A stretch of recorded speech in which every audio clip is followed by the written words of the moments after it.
Welcome back to another episode of the Pilots of the Caribbean podcast, where we talk about everything drones and how they're being used in the Caribbean, as well as the people that are using them. Now, before we get into this week's episode, in case you guys missed it, we recently launched a monthly drone news episode. So the intention is that every month there will be an episode that just covers drone news, specifically around the Caribbean, and from time to time, depending on what the story is, we may throw in a couple news stories from outside of the Caribbean as well. We'll see how it goes. So I'll put a link in the description for you to check that out if you missed it. Now on to this week's episode. And our guest this week hails from the island of St. Lucia. He currently resides in the US, and he has had one hell of a journey in the drone industry. He has gone from being a cinematographer and shooting on shows like The Walking Dead to now being directly involved in the defense industry directly with drones. So I hope you guys enjoy this week's episode, and this is one that you're not going to want to miss. It's a bit of a long one, so get comfortable, but enjoy.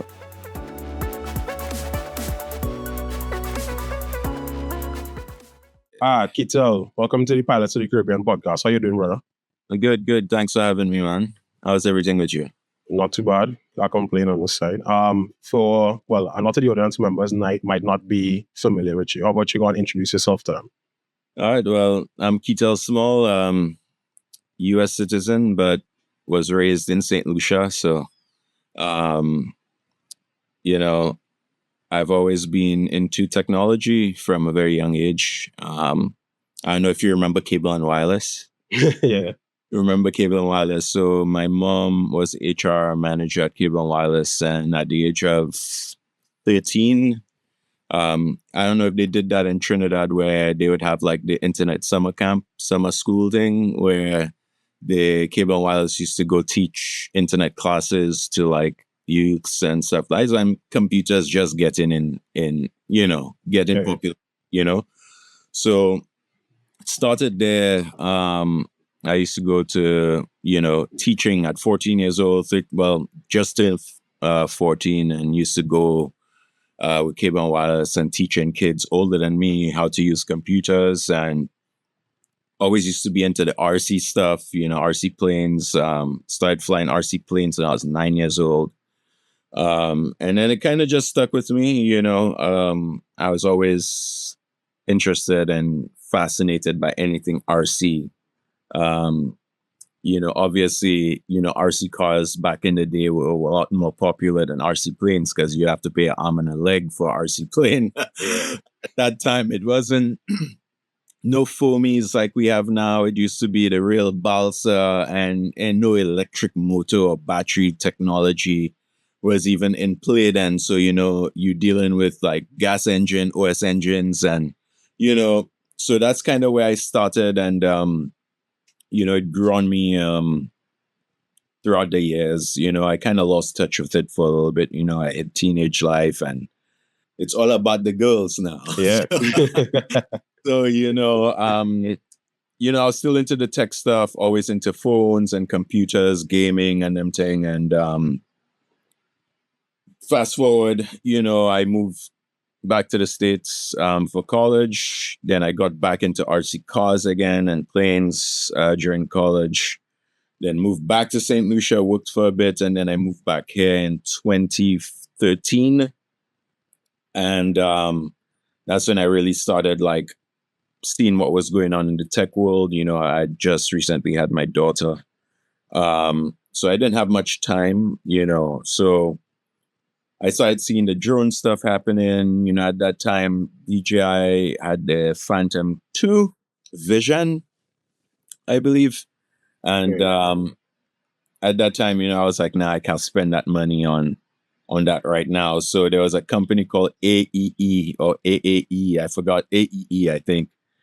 It was just, camera drone. I was like, I could afford that used. So I got that used. And I was like, man, the camera quality on that is just trash. You know what I mean? It didn't have no gimbal, none of that. So I bought like a cheap action camera, bought a mount on Amazon, just put it on there and just see what I could record.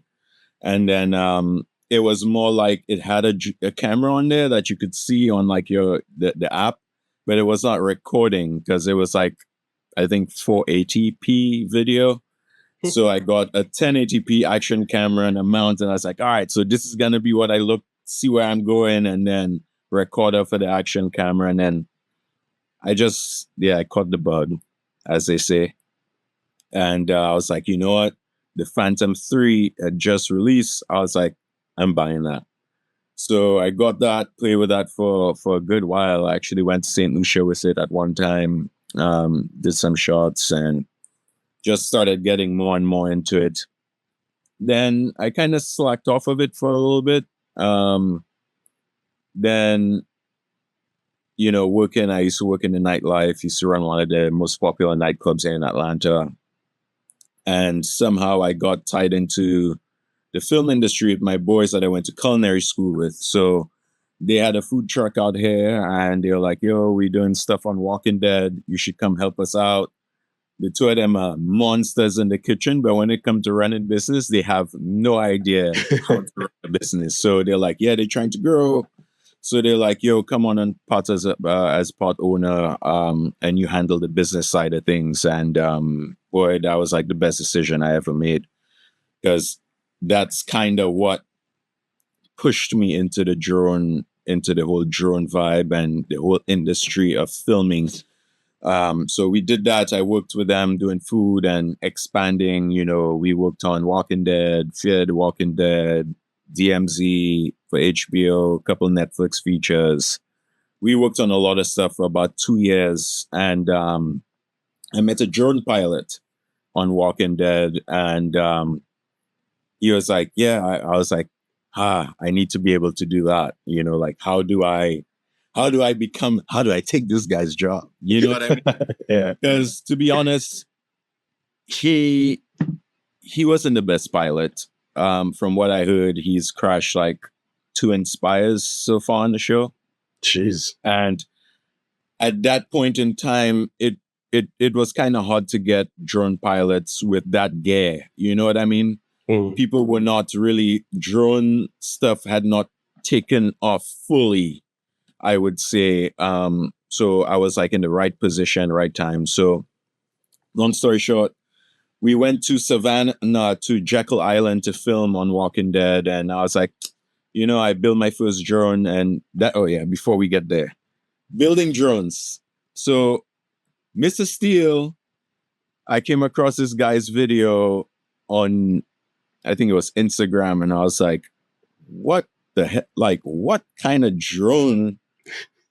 Like, what? This is not real. This is not real. Like, I couldn't believe that something could be moving through space like that. Like, how do you see? I didn't understand. I just saw a video of footage, but you're not seeing the pilot with goggles. And so I was like, how are they able to see, like, where they're going? Like, so I dug deep. When they're moving like that. Yes, boy. Yeah. I was it. That night I stayed up. Well, actually, I stayed up for 2 nights. I didn't sleep. Just researching on YouTube and learning about FPV. And the following day, I ordered all parts to build a drone, not knowing I don't know how to solder. I don't know how to do nothing. I just have all these pieces in front of me. Then once it came in, I spent about 3 days actually building and, messing up solder, cold solder joints, and then powered up.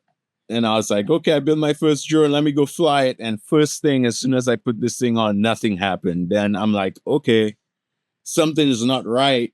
Then I had to go for the whole beta flight tuning. And at that time, it was like clean flight was still, beta flight was just coming into the scene, kind of, but clean flight was more in the spotlight for the time. So yeah, it took me about, say, 2 weeks to like fully get the drone flying. And then, I started flying more every day, packs every day.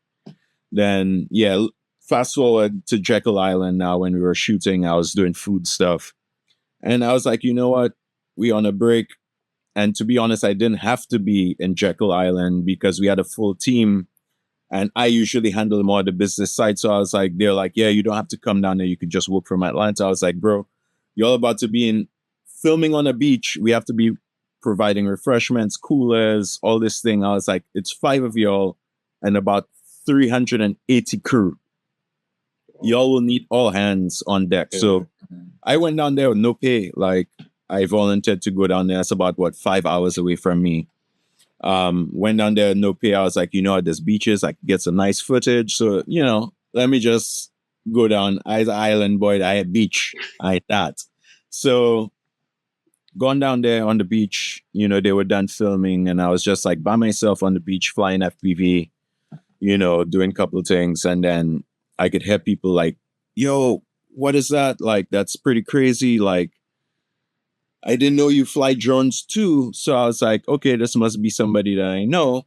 So I come in, land, take my goggles off, and it's the DP, the producer, Daryl, Norman Reedus, who's Daryl in Walking Dead, Negan, and two other casts of the like tier grade class actors. And they're like, yo, we didn't know you fly smalls. You should really be our pilot. We need you as a pilot. If you could do all them things, you could do that. And bro, like, that was it. Like, from there, it was history. They're like, yeah, we're going to talk when we get back to Atlanta. We got back the following week. Then the producer approached me. He's like, do you want to pursue this?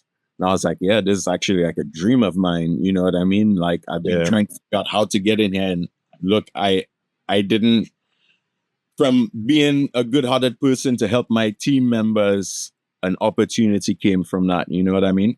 Yeah. So they're like, all right, you have 2 weeks to get your Part 107. And I was like, 2 weeks? Like, I know people who've been studying for that for like a month, 2 months, and still failing. Mm-hmm. And they're like, yeah, well, you need to get it in 2 weeks. So I was like, all right, cool, no problem. Started studying and stuff. And then I don't know what happened with the other pilot, but they approached me and they're like, can you get it in 3 days? And this is a week after. You need to get it in 3 days. Not can you? They're like, you need to get your pilot license in 3 days and be ready for a shoot in downtown Atlanta for a big shoot, like one of the biggest shoots that we had in the middle of downtown. Boy, my pressure was through the roof. Bro, I didn't sleep. I was just cramming things on that. So yeah, gone past the exam. Literally, the day I had to fly was when my exam was. So I went to the airport, took my pilot's license, which I had to pass. There was no, like, yeah, I go try again. Like, you have to pass that or else you lose this opportunity. Like, So yeah, I passed the exam, went straight from the airport, straight onto set, and flew that day. Like, and I was just like, how did this happen? Like, yeah, but that's kind of how I got into it. And the rest is history. Now I'm everything drone, the rovers, military, filming, you name it. Like, that's just what I do. Okay. All right. So you talk about the pressure to get your 107, right? But when you watch some of the guys who put out their videos, they behind the scenes, like Oh My God, and some of the other guys, you talk about the pressure on set, like when they were filming for Ambulance, and they were talking about the shot where the car jumps over the drone and they're passing underneath. That was one shot because they had all the pyrotechnics. Was the pressure like when you're shooting on set live? So it's a lot of pressure. It's probably the most exhilarating thing you probably go through. Because for one, in the film industry, there's no real chances like that. You know what I mean? Now with FPV booming and everybody is into FPV, there's so many more companies doing FPV. You cannot afford to mess up. You cannot afford to crash on set. Like, so with knowing that in your head, it already built up. Like, you already have that anxiety in you. Like, boy, this and this and that. For me, I told them whenever I have any FPV work, the regular Inspire or the Alta X, where we use the big heavy stuff, That I don't really care about. That's simple stuff to do. I'm not.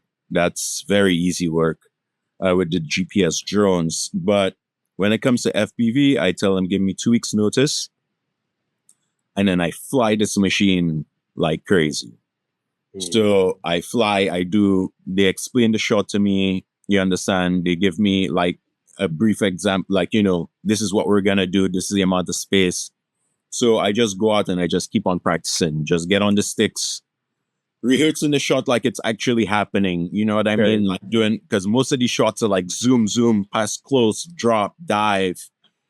So I just keep on getting used to my sticks, getting almost like second nature. So when I'm on set now, I have that confidence. You know what I mean? That, okay, I know this drone fully.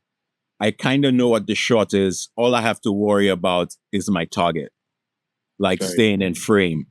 You know what I mean? Because big part of it is two things. You have to make sure you don't crash, but also while you're doing your maneuvering, like your subject has to stay in focus. So for me, that's all I want to focus on. It's second nature for me on the sticks, but keeping my subject in focus was like the most important part. So yes, even if I practice, it was still my nerves rushing. Like, I could feel my heart beating in my finger, But we have a saying in FPV, as I'm sure you know, it's not a matter of when you crash, it's not a matter of if you crash, it's a matter of when and how bad. Yeah, I mean, there's a lot of people who tell me I want to get into FPV and they're like, yeah, bro, I just spent all this money and boy, I don't want to crash. I was like, you don't want to crash. I was like, if you're not crashing, then you're trash. Like, I tell I'm just before we go, like, I'm the type of person, I don't sugarcoat anything. Like, I know what it was like getting into this, and I crashed and broke so many drones. It got outrageous at one point in time. To the point where I used to be into the whole freestyle thing, and then I was like, okay, let me take a minute and pull back here. I spent this amount of money trying to do freestyle. For me, I'm a Caribbean man. I come here in the States. Yeah, I'm a born American, but I'm from the Caribbean. So for me, how is this gonna make me money? Am I gonna get money? Let me see how many freestyle pilots are actually making money and how much money are they making. Mr. Steele is probably making a lot of money because one, he has his own frame. I mean, he's getting booked for a lot of gigs. But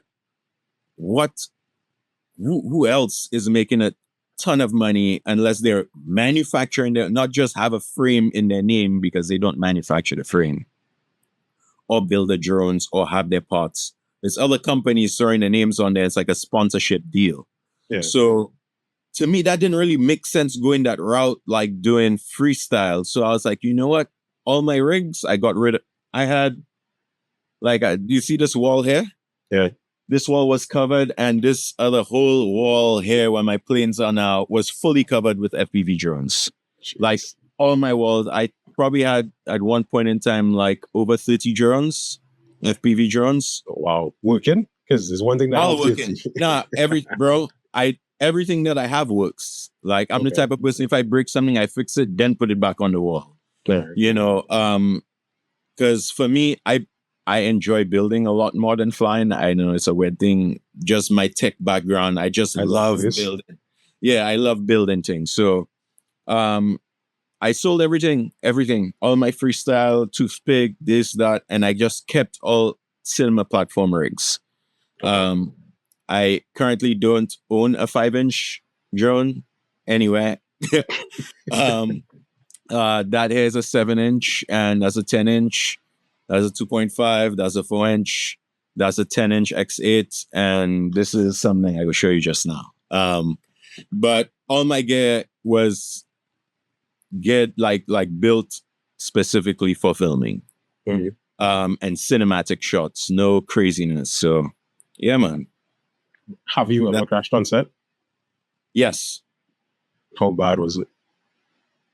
It was intentional. Oh, okay. Yeah. I had to actually it's that 2.5 there.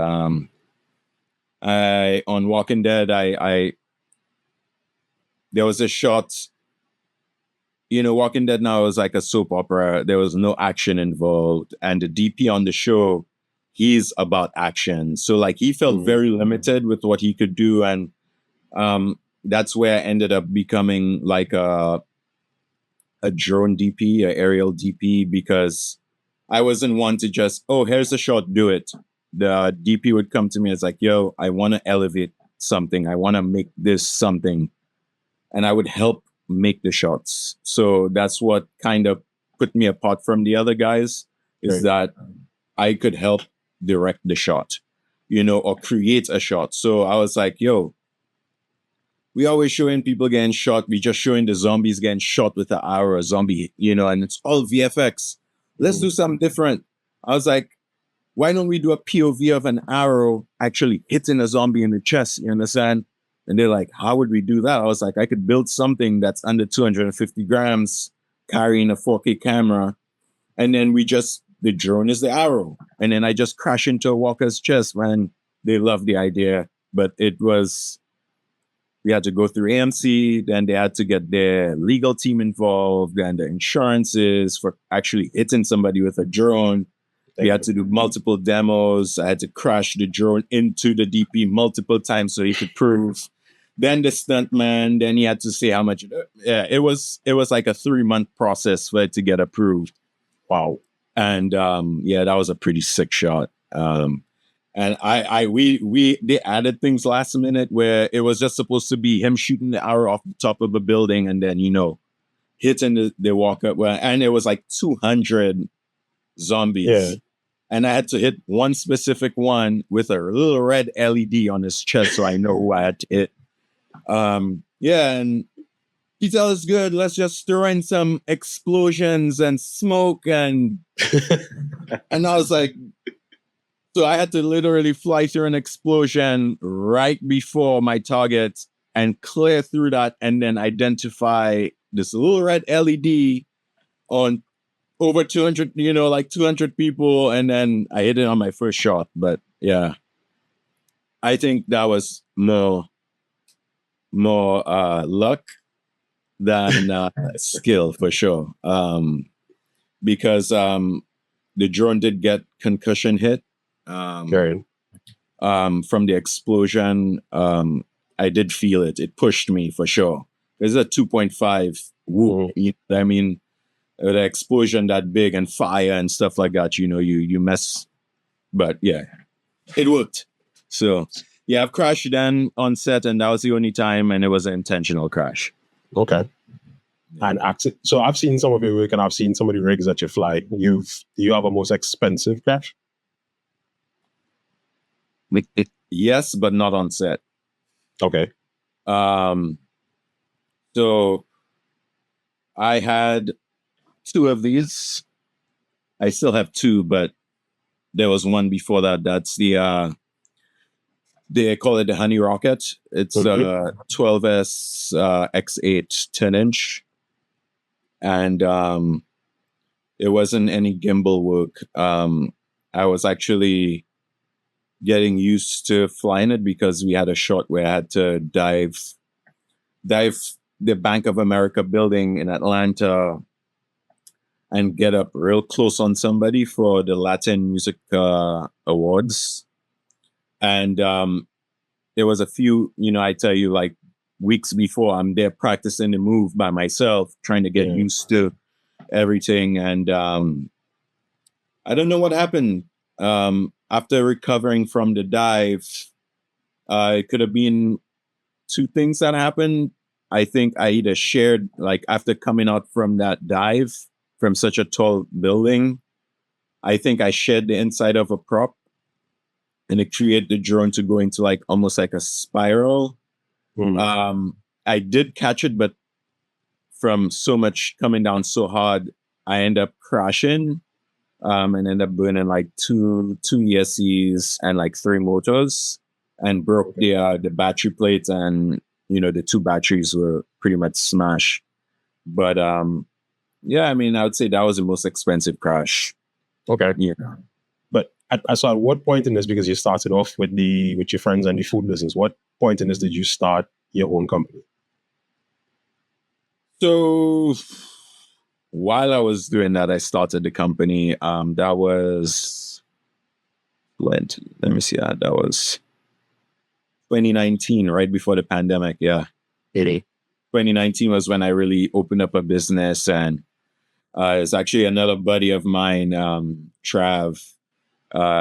Actually, one of the first guys I met who was flying FPVA in Atlanta, and he had the name Airbrain. He's like, "Yeah, bro, I created this business. This guy is creating multiple businesses and seeing which one sticks."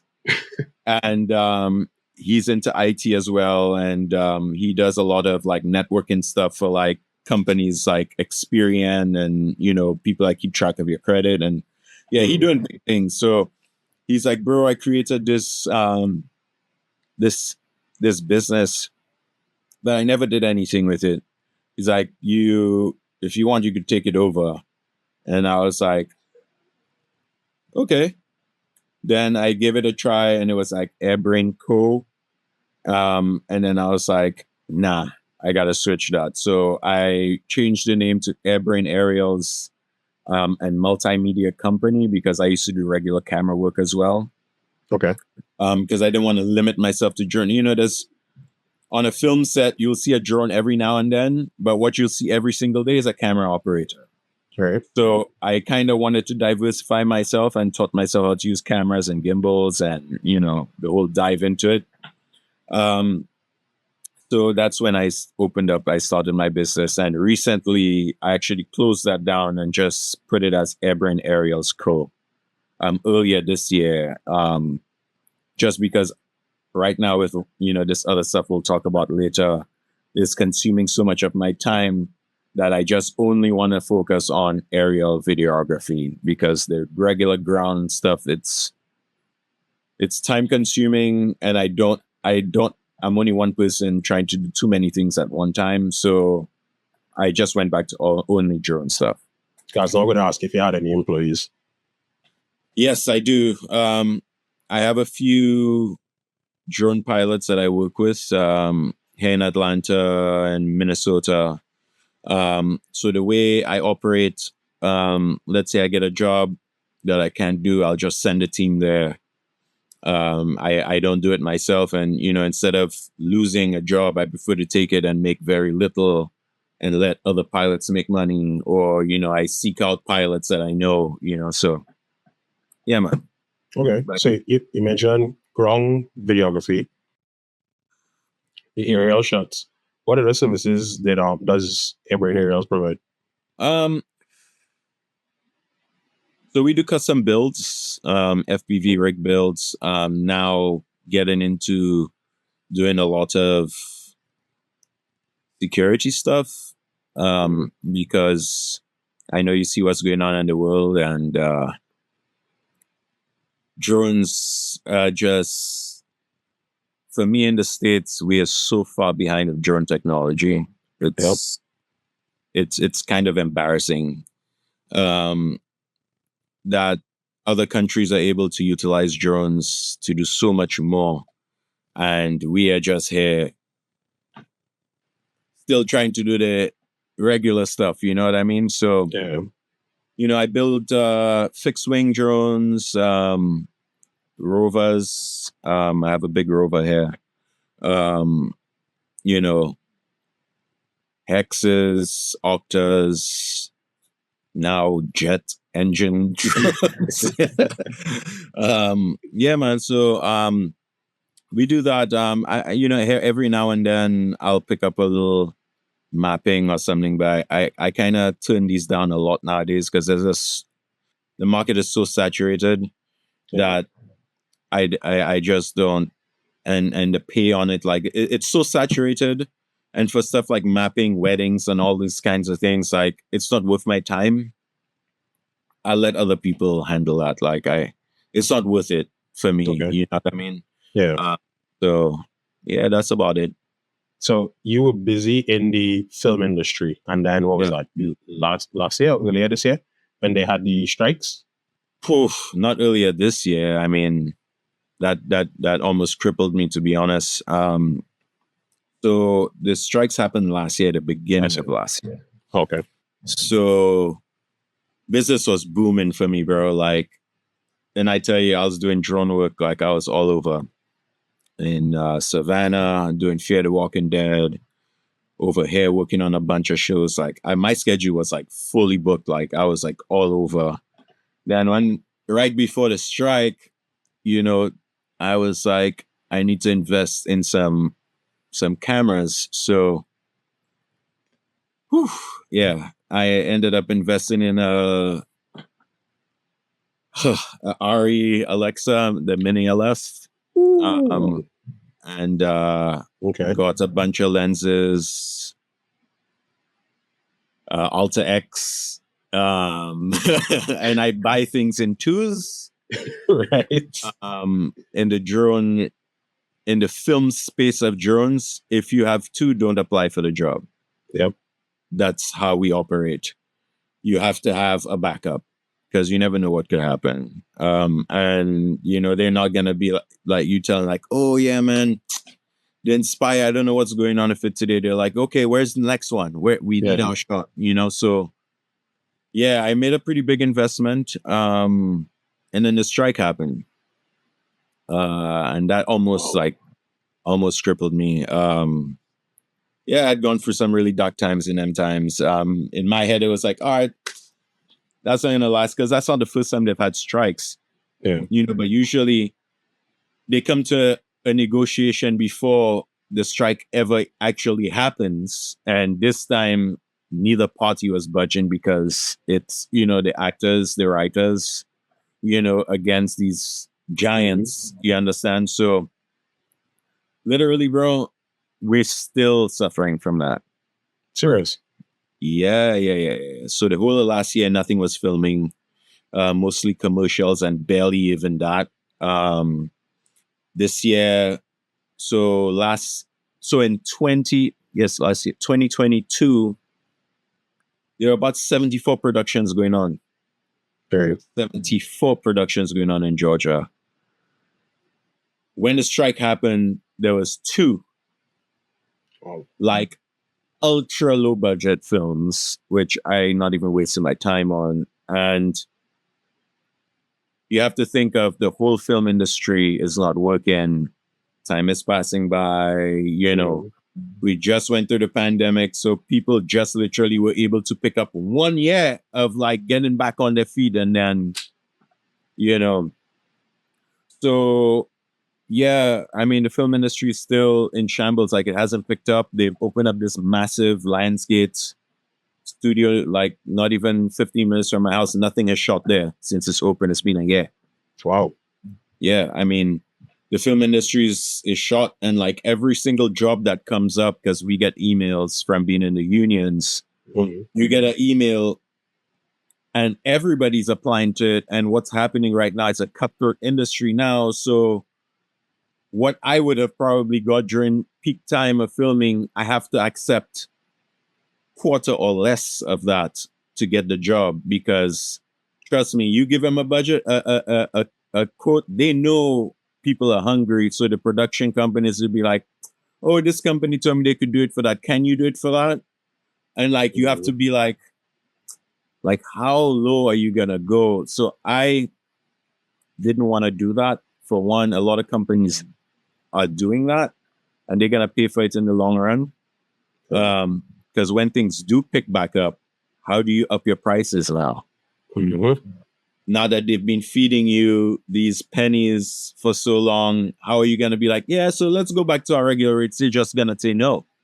You know what I mean? So what I ended up doing was I just literally stopped applying to all major film work. And I'm focusing on more what I'm doing now with engineering. So. Okay. Yeah. So before we get into the engineering, tell me about drones and what drones look like in St. Lucia. Because I know you're back and forth. I know you just spent a lot of time there, but. So, boy, I know a lot of St. Lucians are going to watch that and hate me, but this is my experience, right? St. Lucia drone, we have a FPV community, a little group of us who fly FPV. Pretty cool guys, older guys. Okay. I'm the youngest person in that group. I'm 37. you know. So, yeah, it's a lot of older guys in there, who are coming from the background of flying RC planes and stuff. Actually, guys that I used to be behind and begging my parents to take me while they were flying the planes when I was like really young. Yeah. They're the ones flying. And yeah, I've taught them a lot, and I mean, they're doing pretty good. But in terms of the use of drones for filming, yeah, events, the usual weddings. Mhm. But boy, when I tell you, I look at how much they're charging, and I was like, how y'all even making a living off of that? Like, y'all understand what y'all are giving them, and it comes to the same thing. The companies that they're providing these services for don't have a clue as to how much it costs, whatever, like how much skill it takes. To them, it's like you flying a toy drone that can Yeah. shoot footage. We Yep. could pay you this. I'm gonna throw it out there, and I know this is probably gonna go far, but they had the St. Lucia Jazz and Arts Festival.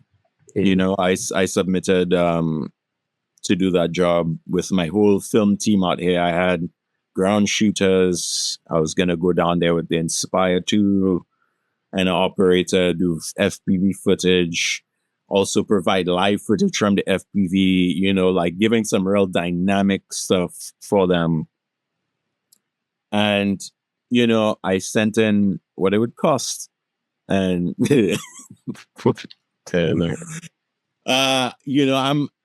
I honestly, what I would charge to do this in the States, I charge them half of that. And they told me that was almost half of their budget for pretty much everything. And I was like, so, like, what are y'all, like, there's people who are doing this for low, obviously, in St. Lucia, but when I finally found out who got the gig and how much they paid them, I was like, ain't no way.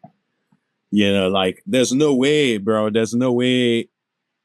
Me being from St. Lucia and wanting to give back to my country and do something in my country, I have to think.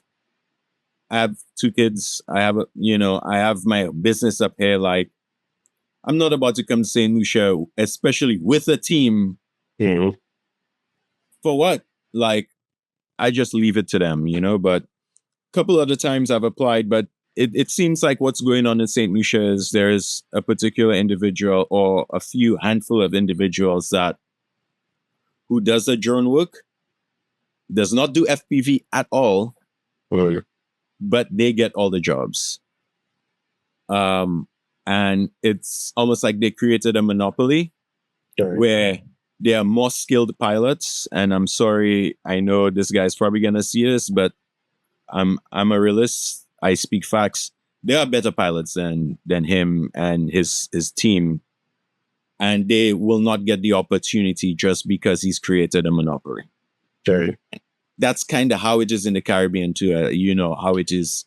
Yeah. So in Trinidad, it's kind of, it's not really the monopoly side of it, but a lot of companies don't appreciate, like you said, what goes into drone shots, FPV in particular, because it's take a lot of work, the hours, the crashing and building, learning to get to that point where, okay, I could provide this service to you at a certain level.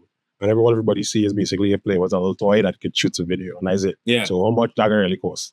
Yeah. Yeah, and I think that's because we don't have, like what you guys have with your film industry, to appreciate what actually goes into something like that.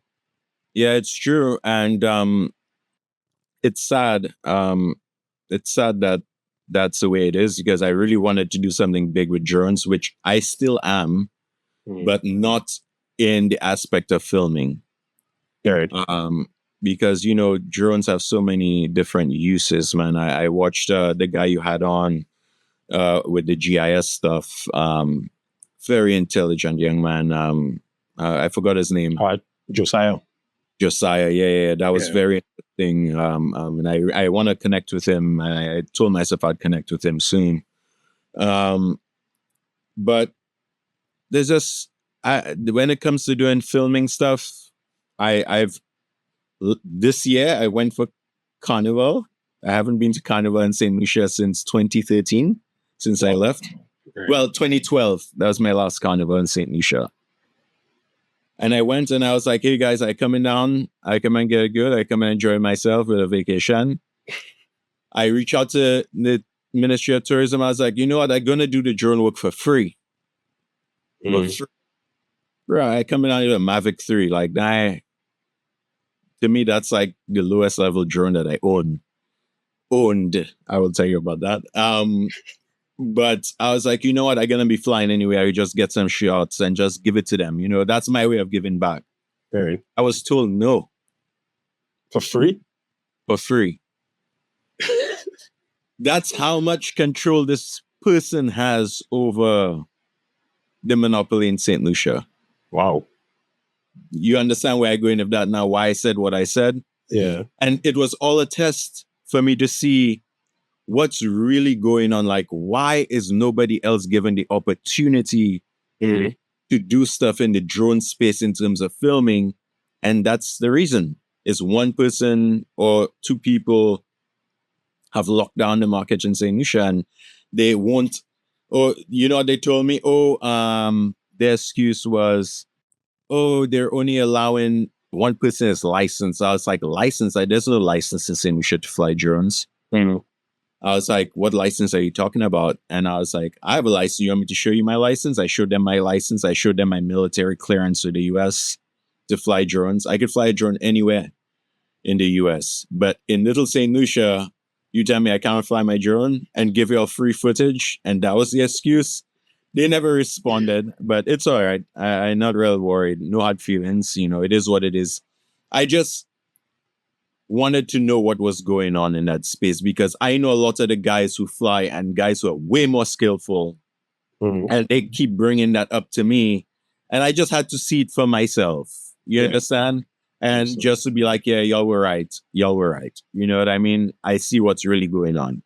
But yeah, man, it is what it is. But outside of like events and photography and videography, any kind of other uses for drones in St. Lucia right now? Well, I know the police force, I think they have, either a Mavic or I think they're using the M300 of some sort. But to be honest, I'm not 100% sure if they're using it the right way. I haven't really dug into that too much because I feel like they could utilize a lot more drones with policing because, you know, St. Lucia, I remember last year, sometime early this year, man, the crime rate was through the roof. Like, it was just gang war, you know. Y'all 6 and 17 end up reaching Lucia, all kind of thing. Right. Pretty young kids, man. So, you know, I feel like it could be utilized more. For me, I tried to pitch something to them. But even if, like, I want to do something better. So something that could stop a lot of the crime. You know, what does crime stem out of? Drugs. You know, it's drugs, you know. So if you can't stop the criminals, you have to stop the drugs. Yeah. So, you know, I'm working on something, man. I'm working on something real cool. It's actually done already. It's built already. But it's something that I have to take my time to pitch to them. And it's something that I want to be on ground with and show them its capabilities. I'm just missing just a few more. The aircraft is built. I'm just missing a few more components for the aircraft. But it's going to be something that I think a lot of the Caribbean could benefit from. Yeah, we could go more into that. That I could talk about. I know we spoke before, and that I could talk about. I talked to you about what it could do. But yeah, man. Oh, so you can talk about that now, or you want to wait until another? No, I mean we could talk about it. I mean, you tell me what what you want to know about it. So I want to hear all about. So we can start with. So we talking about fixed wing platform, right? Yeah. So we talking something. I'm assuming long range, high endurance. We talking thermal and long range zoom cameras. So we like security applications. Yes. And it's something that you built. Mm-hmm. Well, when I say I built off an airframe. Okay. So I fly fixed wings planes and thing too. So I have a 3-meter wingspan powered glider, pretty much. With a regular lipo, which is, them things don't really last long. Yeah. I was able to stay in the air for about an hour and a half with 5200 milliamp 6S batteries. Just because the gliders don't really need that much thrust per se, they glide. It's just like you see a bird with its wings open, they're flapping, but it's moving. It's in the air. So that's pretty much how the gliders operate. So I was like, man, how could I make this thing stay in the air longer? So, the whole Li-ion pack, a lot of the guys flying FPV long range, they fly with Li-ion packs. But the only problem with Li-ion packs is the discharge rate is extremely low. Okay. They can't give, the FPV packs you're flying is like 70, 80, 100, 120 C, that discharging quick, because it's power hungry. Yeah. The glider is not power hungry. So what I ended up doing was I put a autopilot in there, which is an autopilot flight controller. I'm not sure if you're familiar with the Cube. Yeah, the Pixar. Yeah. So I'm using the Cube in this one, and a 20,000 milliamp 6S Li-ion pack. Actually, it's capable of holding 2 of those, so about 40,000 milliamp hours Li-ion. On one pack, after test flying, it stayed in the air for 16 hours. Shit. So with 2 of them, I could assume it could do longer. So the reason for that is, I don't know if you're familiar like RG Pilot. Yeah. So now RG Pilot has evolved to a place where there's things called soaring mode or thermal detection. So what thermals are, if you look at birds sometimes in the air, you see them like in a circle. They're not flapping, but they going up.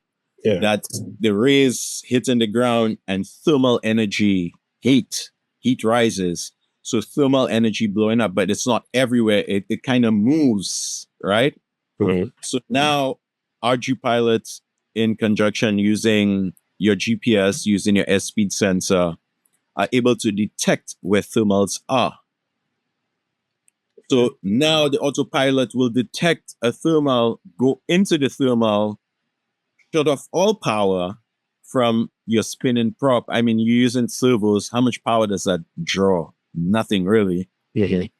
And it uses the thermals to gain altitude and follow along its path. And once it's getting off path, let's say the thermal is moving away and it needs to go in this direction, it goes back into power, finds another thermal, rides that. So with that being the case, I solved 2 things. I have an aircraft that's big enough that could hold the thermal camera, and be able to lift it. The endurance to stay in the air for that amount of time. Really? And big enough to face the harsh winds and stuff that we have in the Caribbean over the waters. Right. So all I'm missing, honestly, is the thermal camera, because these things are a good one. You're looking to spend, a little over like 8,000 US. So I reached out to a company, and they're willing to pretty much lease me one.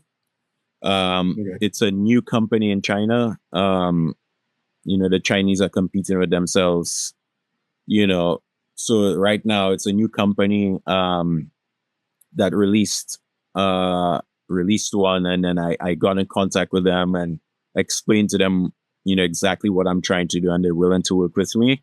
So I think sometime next 2 weeks they should be sending me a prototype for actually testing. Okay. So essentially what this machine could do is it could be launched from ground or sea, off the sea. You talking catapult? No. So when you say launch off the sea, so it's hand launch again. Yeah, somebody could just launch it. I mean, this thing, at first, when I flew it the first time, I was so afraid. I mean, this is a 3 meter, that's big. Yeah. Launching it was super easy. You don't even have to, it's just give it throttle and just toss it in the air and it's gone. Okay. And literally, I could control this thing from here in the United States. With predetermined maps, like you could do your mapping, over the water. And what it'll do is it'll be the thermal camera will be over IP, because I'll be using 4G networking for wireless transmission. Okay. Obviously I'd have to put up step repeats and stuff like them repeaters other places over the waters, close to the tips of the islands. So we get the control, be able to get telemetry data. I have all these pieces, because I just don't have them physically.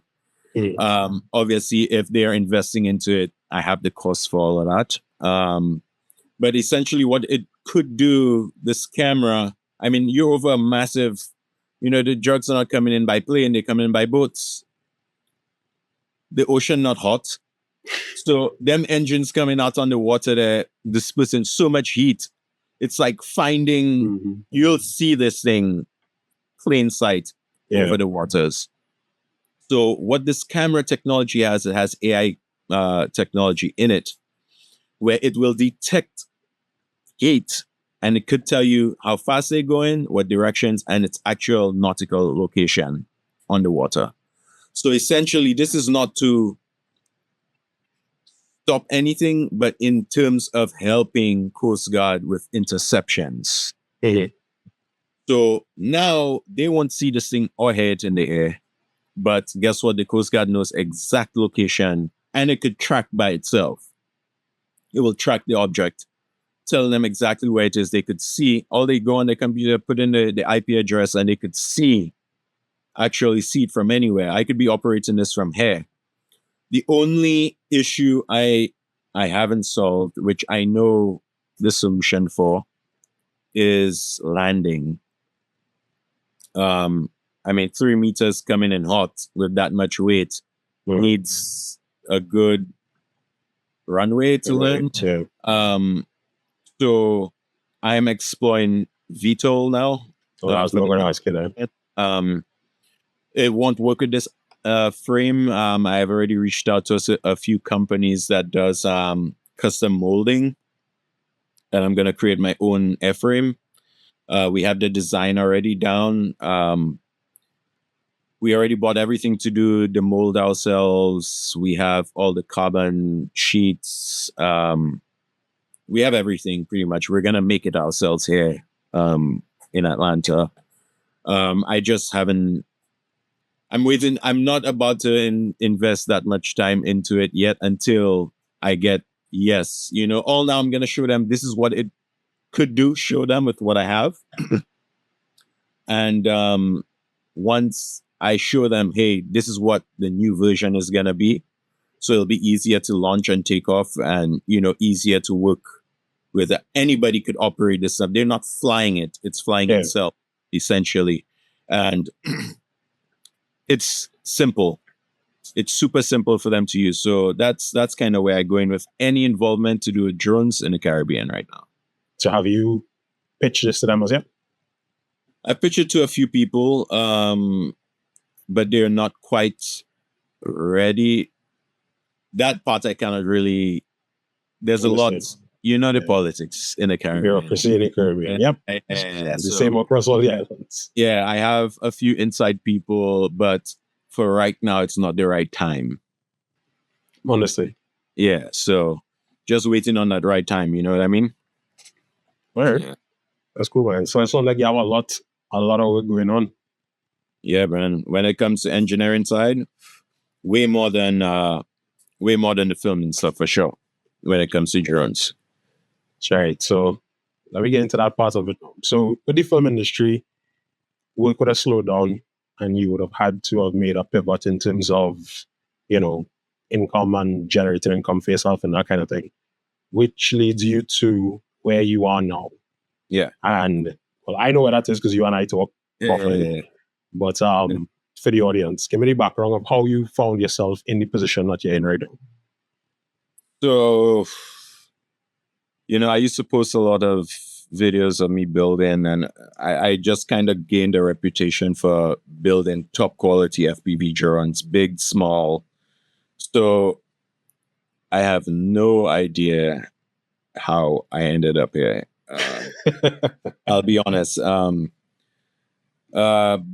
Buddy, well, I wouldn't say he is a buddy of mine. I used to fly RC helicopters for a little bit. I never got too serious into it because these things terrify me.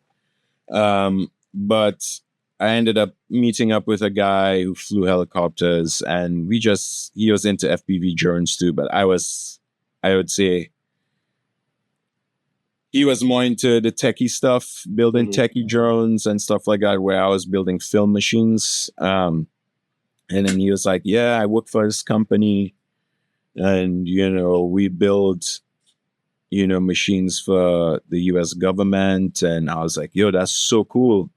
Like, I'm like hearing this and I'm like, oh my God, like, what is this? I want to know more. So his name is Joey. So he was like, yeah, I can't really talk too much about what we do. But we're getting to a point where, I've been watching your stuff and like you build way better than I do. And we are going to get to a point where we have a solid machine, and we're going to have to now start duplicating, and we definitely need somebody with your skills. So I'll put you in touch with my boss. Then I get the call one random day. Months had passed, I get a call and it's from this web number. And they're like, hey, we're trying to reach Keitel Small. I was like, yeah, speaking. And they're like, hey, we understand that you're very skillful in building drones and we wanted to speak to you about an opportunity. And I was like, okay, I'm interested. If it's drone talk, I'm definitely interested. Not for a second, it crossed my mind that it was through Joey, you know what I mean? Yeah. So, we ended up having a phone meeting. Then they invited me over to the workshop. And when I walked in there, I was just like,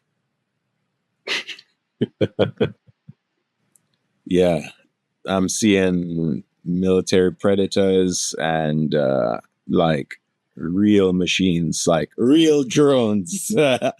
Drones that look like a real plane, and I was just like, what? And then I see Joey and he's like, what's up, man? And I was like, this is what you've been doing this whole time? And he's like, yeah, I can talk about it. Now you understand why.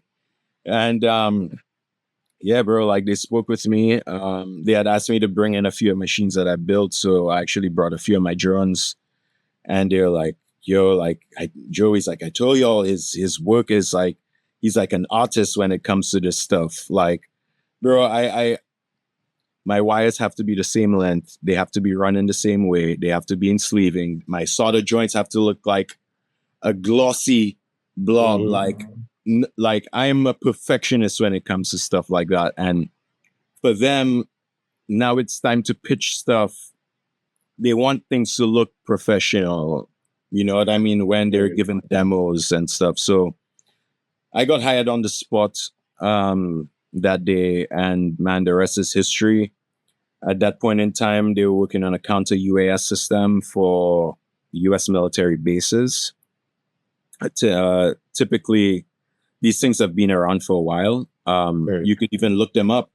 There's one called the Coyote, and there's one called the Roadrunner. Yeah, so it's two companies who made, they're competing, and there's different classes. So there's pretty much, this thing launches autonomously, could get up to about 500 miles per hour, and whatever is in the air, it explodes.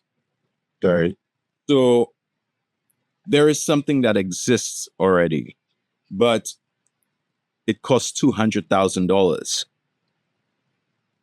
So imagine a threat is coming in, you launch this, it explodes, $200,000. Next one, go, $200,000. So now what had happened was everything ramped up because of what's going on between Russia and Ukraine. I don't know if you've been following that, but there's no soldiers fighting and shooting guns no more. Nope. It's just drones, bro. Like, it's just drones launching. Like, there's 60 drones launching at one point in time. You see these things launching off of pads. 60 drones with bombs coming at you. So as the United States of America, okay, if this were to happen to us, how are we defending ourselves against 60 drones? What if they did drop 120? Yeah. What do we have to do? So you understand when I tell you we are so far behind with technology. Yep.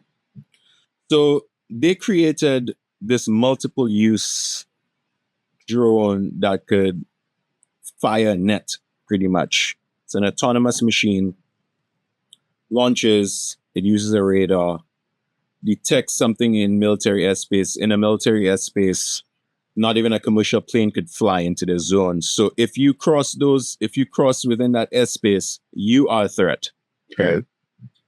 So the drone autonomously launches, goes towards that, deploys a net. So when I got there, they had just kind of had like a regular, quad for props. And they were like, yeah, we have this. And I was like, okay, it's pretty cool. I was blown away.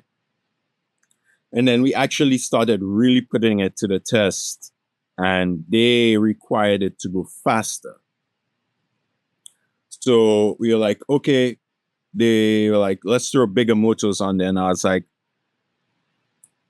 that's not going to work, because if you put bigger motors, like, are these props able to handle that much power? I mean, this thing is a tall, very weird looking thing. The CG matters, and they want to deploy a bigger net. So the weight, this thing, and autopilots are not meant to fly that fast. You remember, like, all these things running off of RGU are for, like, GPS controlled, surveying, mapping, cinema drones. But something on an FPV drone traveling at that amount of speed, you don't know how the gyro is going to react in this thing. So said, so done. We lost 4 machines in the space of 1 week. And at the time, they cost us to build in just parts probably about $60,000. So we lost 4 machines. And from the beginning, when I came in, I was like, guys, we should really build an X8. It's too expensive. I was like, guys, we should build an X8. I was like, there's multiple reasons. You get the power that you want. It costs money. You'll get the power that you want, but you're going to have redundancy. If one of these motors or props go out, we could still land this machine safely. Yeah. They didn't listen to me. Kept on going, building, crashing. So one day they're like, you know what? Keitel, you take the lead, design it, build it. So within the space of like a week, I built my first X8.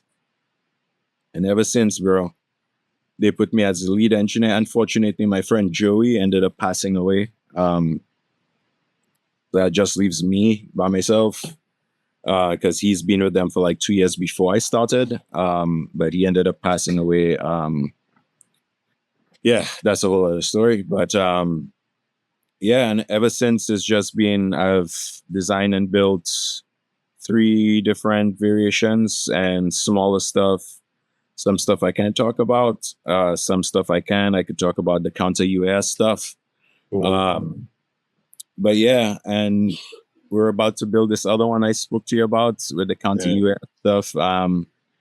Now the Navy is interested in this product, and they wanted to go over 300. The machine weighs 55 pounds. But yeah, 55 pounds, capable of going over 300. I don't think any motor and props, and in a sizable configuration of an X-class drone, who could put that out. So I came up with this crazy idea to put a EDF first in it. That didn't work because they wanted to go about 5 kilometers out, and we're using an X8. The motors we're using on their 5335 motors. They're pretty big motors, and we're running about 10,000 milliamp hour batteries, 14S. Wow. And we cannot, like, the furthest we could get is about 2 kilometers and be able to return home. So for me, the EDF, is just as bad with power. We'd have to add an additional battery going way over our weight limit. So we designed a new machine, and now we're going to be using a jet engine that could Jet with a 2-liter jet engine, like jet fuel engine tank in there. And we're going with slighter, bigger motors. And we just had this company design a new. Yeah, this is all new.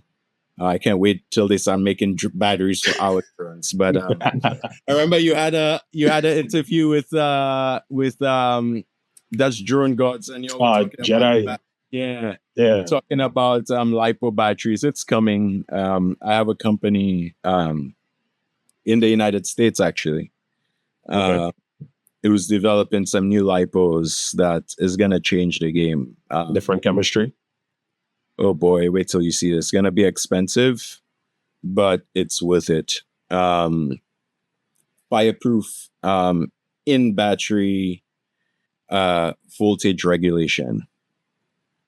So it's essentially a DJI Smart battery, but with an insane amount of discharge power and no fires. Where you making that from? It's a Kevlar and aluminum housing, which surprisingly I was expecting it to be super heavy. It's not. Matter of fact, when I go in tomorrow, I'll take a picture of it and send to you. Okay. But they sent us one to test out the 16S battery. It's insane. Yeah, I'll just leave it at that. But it's insane. So when we did our projections with the amount of power output, we're also making our own props. We created a mold for a 13-inch bi-prop because we're exploding every single prop that we put on that motor on our bench. Even the gas, the gas engine planes, the massive planes, they make the hardest, thicker props. We're exploding that with these motors. So we just went with creating our own. So we're about to be doing some serious testing because we have to unveil this machine in less than a month. And unveil and test? Unveil and test?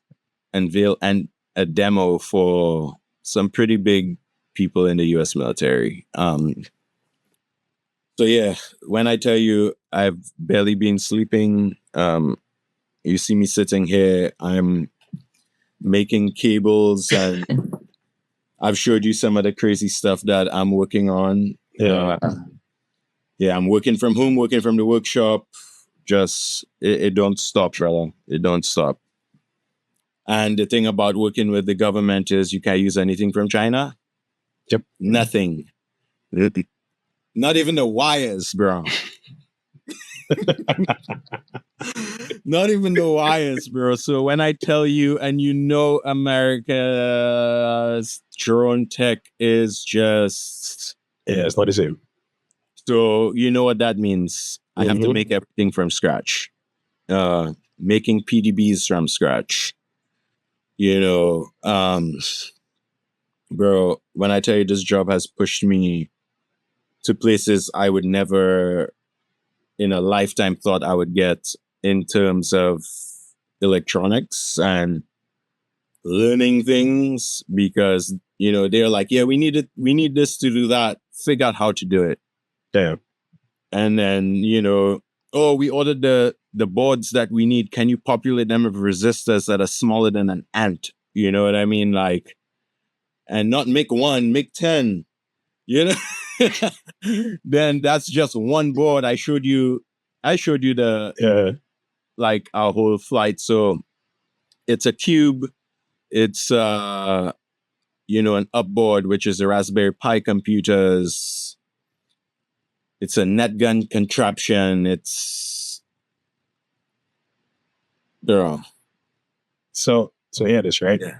You went from playing with drones to what most people would like to get to in terms of owning your own company, you're filming with some huge productions, high level quality, all of that.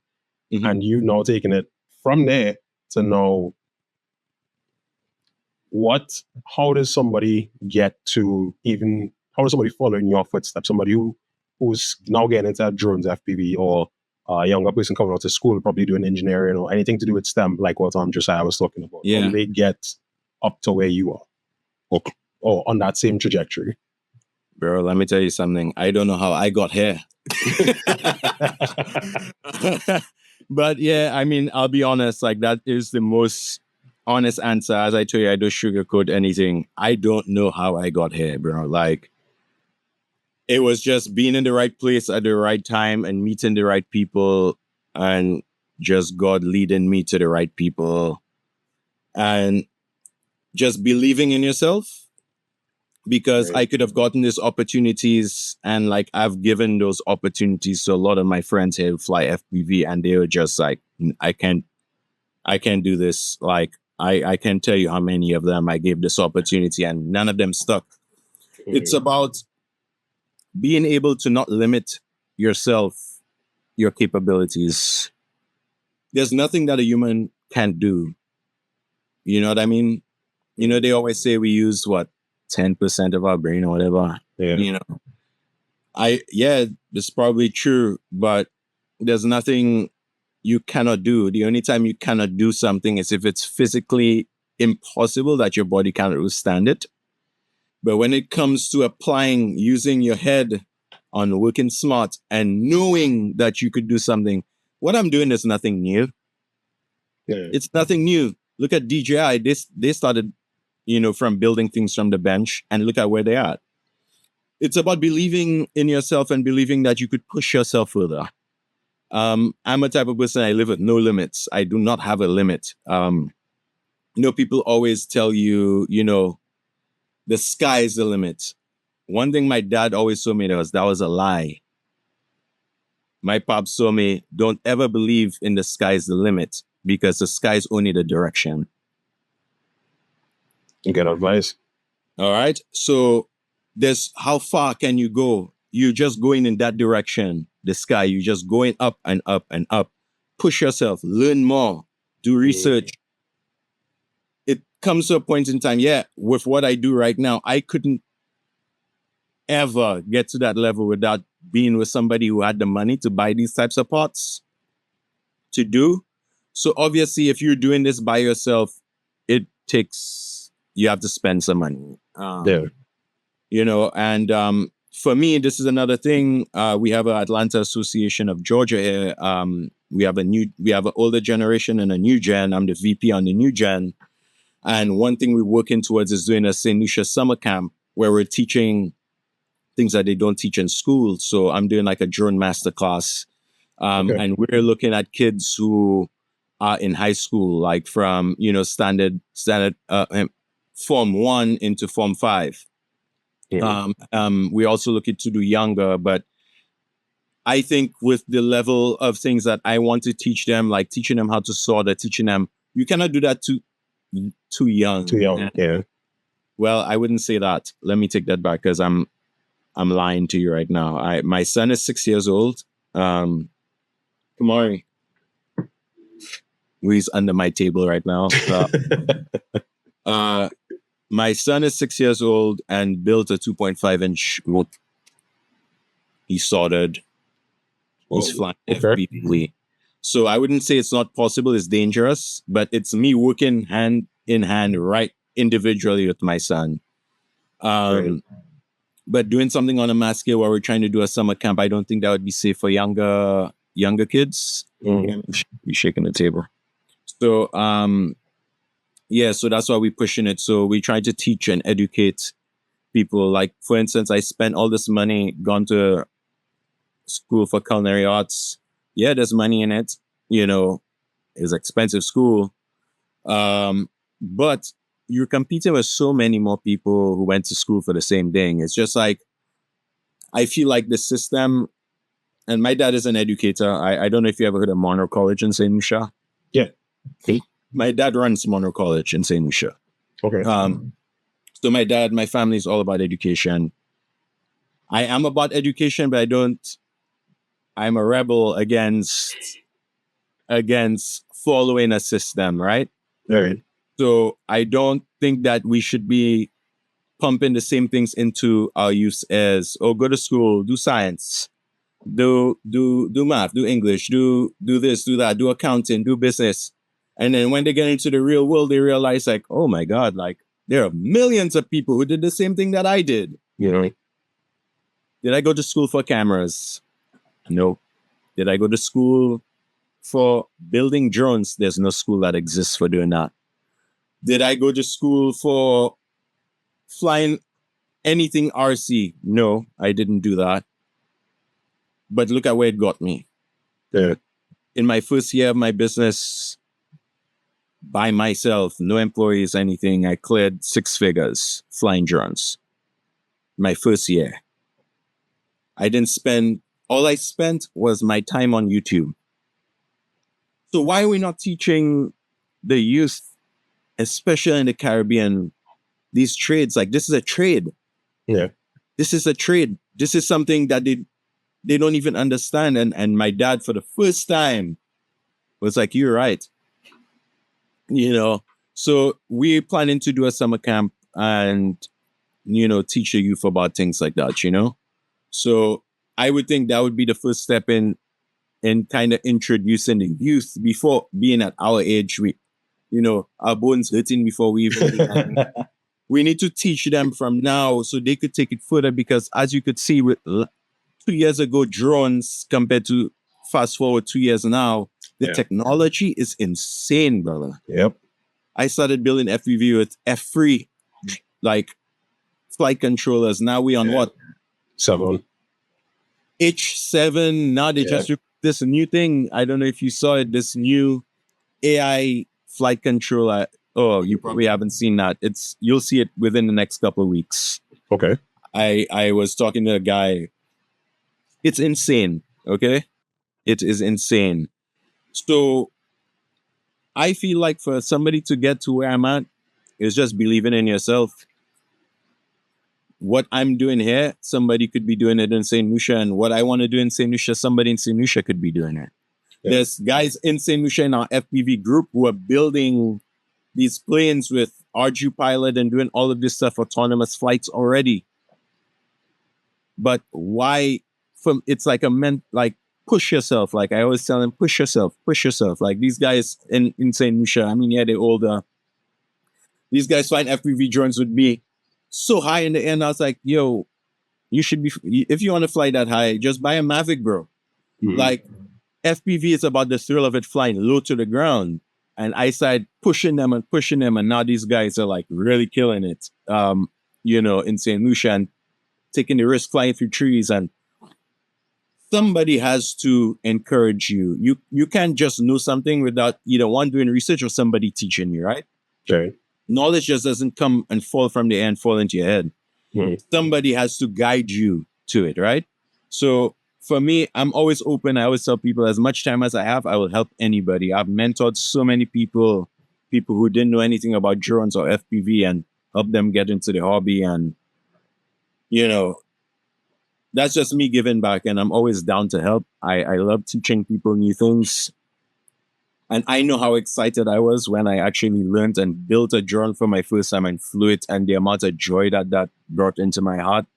Right. And I want to see people do that too. Like, I want to see people, nobody really saw me, how excited I was. But for me, I take joy in seeing somebody start from coming to me for advice, not even knowing what an ESC is, to building their first drone and flying and seeing the excitement and the joy on their face. Like, for example, my son being into drone. I mean, I bought him his first FPV drone. What is it? The beta FPV. Sent us with the goggles. I bought this for him for his birthday in August, and he's mastered it already. Flying in the house, hitting gaps between the chairs in the house, to a point where he's like, I want something more powerful. So I taught him how to build, that 2.5 whoop. Now he's about to move up to a 5-inch. Wow. So he's 6. He's 6, and he started, bro. I put my son to fly an acro on the sim on Friday. By Sunday, he was doing tricks all in the sim, flying low to the ground. Like, he had pretty much mastered acro in 2 days. Wow. The youth. Yep. That's why we have to teach them now, because it took me months and months to get to that level of flying the way he was flying in 2 days. So it's a prime example that you can't limit yourself to doing things. I feel like the older you get, the more fear is instilled into you. Like for us, we just started FPV, a few years ago. Boy, our mid fear was, I want to crash that. It's an expensive crash money. Pushing it to the limit because they don't really understand. Like, they crash, if they crash, pick it up, go again. They don't have that fear, and fear is very limiting. Like, fear limits you to doing certain things. And that's what the guys taught me. Don't be afraid to crash. It's like, bro, if you're afraid to crash, you're never gonna improve. If you're afraid to try tricks, you're never gonna take the leap and do it. Just do it. When I started doing it, literally like within a week, I started seeing massive improvement in my flying skills. Then back on the sim, trying the tricks in the sim, go out in the real world and fly. And I have a pretty decent property around me, and my neighbors, they're fascinated by the drones too. So I always fly, and they don't care if I fly around the houses, above the houses, the trees, all them things. So for me, I just literally learned how to build right in this space you see right here was where I built my first drone. So for people who want to get in contact with you and want to reach out to you, how could they do that? Instagram, Airbrain Aerials. I don't know. We on Instagram? We follow each other on Instagram? I don't know. Yeah. Okay. I can't remember, bro. Airbrain Aerials. You find me there. YouTube. Facebook is my full name, Keitel Small. My email is keitel@airbrainaerials.com. My website is airbrainaerials.com. Just reach out. I help as much as I can. As I said, I'm only one person, and I am building a lot of crazy things right now. And sometimes I try my best to. I remember the first time you messaged me. How long did I take to respond to you? Like, it actually wasn't too bad, because actually the first time, and that wasn't recently, talking about back in the day, because that's when we were talking about the cine lifter. Yeah. So that actually wasn't too long after that messages. It didn't take too long to respond to that. Yeah. So yeah, just give me some time. I mean, if I respond, and I'm always down to help however I can. Whichever way I could give back, and teach people, I'm available. Cool. Hey, this has been a long one, but a good one. Yeah. Thanks very much for coming on, man. And I know you're a little tired and, want to let you get some rest today. So rest. The rest is for the week. I rest for the week. I go to work. Hey, thanks very much, man. Yeah, man. Before you go, yeah, show you my new product that's about to hit the market. Yeah. Oh. This is the Airbrain Aerials X Factor, the Cine platform. Its intention right now is switching out. I was 12S, X8, 13-inch. I'm upgrading to 15-inch, 14S. Massive gimbal. I could quick release the gimbal and the batteries on the bottom. It uses 4 batteries for 5200. So they're interchangeable, so I could go bottom slung or top slung. Autonomous missions. So pretty much my goal is to build an Inspire 3 Cine lifter. So everything is already done. I just needed more power, so that's why it doesn't have any ESCs, and the new motors are not on here. But look out for this. I designed this myself, built it myself. How much carrying weight are you looking at with that? I could lift about 35 pounds. Jeez. Yeah. Powerhouse. Yeah. But I just wanted to show you that. I know I never really showed you this machine yet. So I've seen some of the others, but that's the first time I've seen that one. Yeah, that making the little thing on the wall there, my X10 look like a toy. Like literally the 115-inch prop is from prop to prop diagonally on this one. Jeez. You still have the Catalyst Machine Works? The Whoop? Yeah, the big one. The big Whoop. Nah, I sold that. I got rid of it because, Catalyst Machine Works, that was like the first drone I ever built. I have a really good relationship with them. With Neil Whitley, which was the owner of Catalyst. They sold. Yeah. And he went into the military vibe as well. That's where everybody's going because the government don't ever run out of money. But I got rid of it, the Whoop, solely because there were no more frames being cut. Yeah. And I didn't want to be stuck with a dead product. You know what I mean? Although a Whoop, you don't really break that because you're not flying crazy fast. But I just really didn't see the need. So what I sold that, and I have some ducks that snap onto this one. And it'll be a Whoop essentially, but a 10-inch instead of a, Yeah. So, yeah. Hey, if we don't stop, we're going to go for next hour. So let me let you know. Yeah. But sure, brother. Thanks for having me, bro. Hey, thanks very much for coming on, man. Yeah, I say one day we have to have like a collaboration of a bunch of us just on here, just a bunch of us just talking. I mean, everybody giving their experience. I know you're doing the one-on-one thing, but it would be good to have like people like Jedi. What's his name? Dutch drone gods. Yeah, Jedi. I follow his work and stuff. He's a dope pilot. Even Benoit. Benoit is actually a good friend of mine. I'm a god, and I talk every now and then. So I'm connected with a few of these guys, and it would be cool if we could just one person from each island hop on, and we just have a powwow. You know what I mean? That would be cool. Could actually look into organizing something like that. Yeah. So that's one thing I think that would be pretty great. So we could all share ideas and maybe one day link up. You know what I mean? Yep. Yeah. So yeah, man. Well, thanks for having me, brother. Yeah, man. Thanks for coming on. Thanks very much. For sure. Yeah, man. Take care. Yes, sir.